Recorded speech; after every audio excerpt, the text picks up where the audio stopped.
Hello, and welcome to the ABCs of Autism. I'm Dr. Lynette Louise, also known as the Brain Broad, and I'm here to talk to you about the letter N.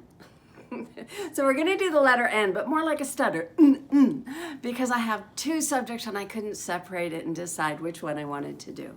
So, N for neurofeedback, N for neighbors. I'm going to leave neighbors for last. Neurofeedback is my primary therapy. I use play and I use neurofeedback. Neurofeedback is biofeedback for the brain, and it's been hugely instrumental in affecting change and improvement in children with autism, but really anybody with a brain imbalance and a processing problem. So I suggest that you check out neurofeedback with the caveat of understanding that there are many, many different kinds. And I answer many people when they send me emails or Facebook posts or whatever with the question of, I'm looking at this particular type of neurofeedback, my child is like this, do you think it's a match?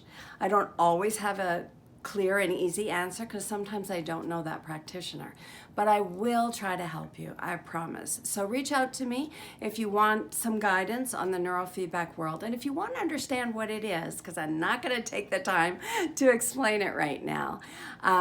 Please watch my series, Fix It in 5, which you can also find on YouTube. Fix It in 5 is on the Autism channel. It's on Vimeo. If you want to help me raise money, you can rent it on Vimeo. That's sort of how I pay for the editing process. Or just watch it here on YouTube. I just want you to learn about it. I just want you to see it unfold. I use neurofeedback and play, and I go to different families all over the world.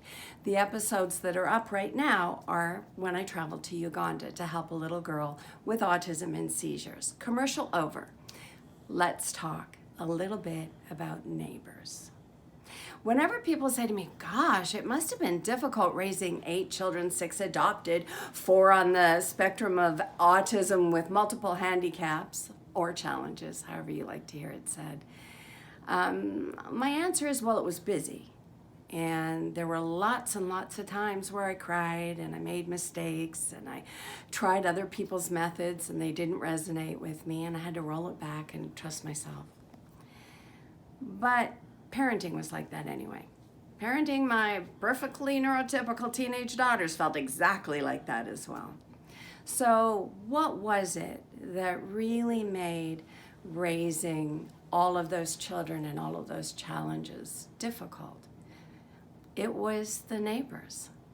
I remember one neighbor saying to me, well, you adopted them, you wanted it, as if that somehow invalidated the struggle of trying to accomplish what I was trying to accomplish with the children, which was really basically helping them to fit in and be happy. You know, the rest is just the details. But the neighbors were often intolerant. They were often full of advice, not knowing anything, and they were often cruel to my children. Times have changed. There's so much more understanding of autism now, and people are a little bit hesitant to be that cruel.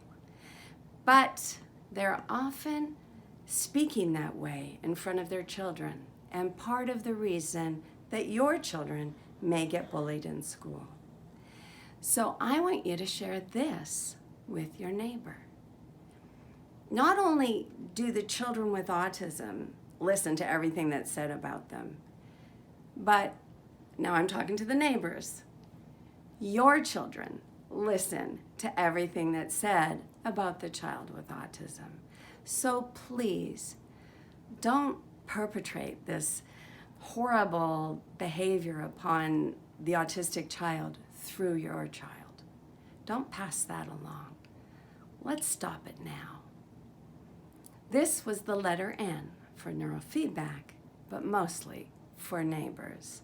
I'm Dr. Lynette Louise, the Brain Broad, and you've been watching the ABCs of Autism. Don't forget to like, subscribe, and if you want to get all of them, there's a little bell you gotta click.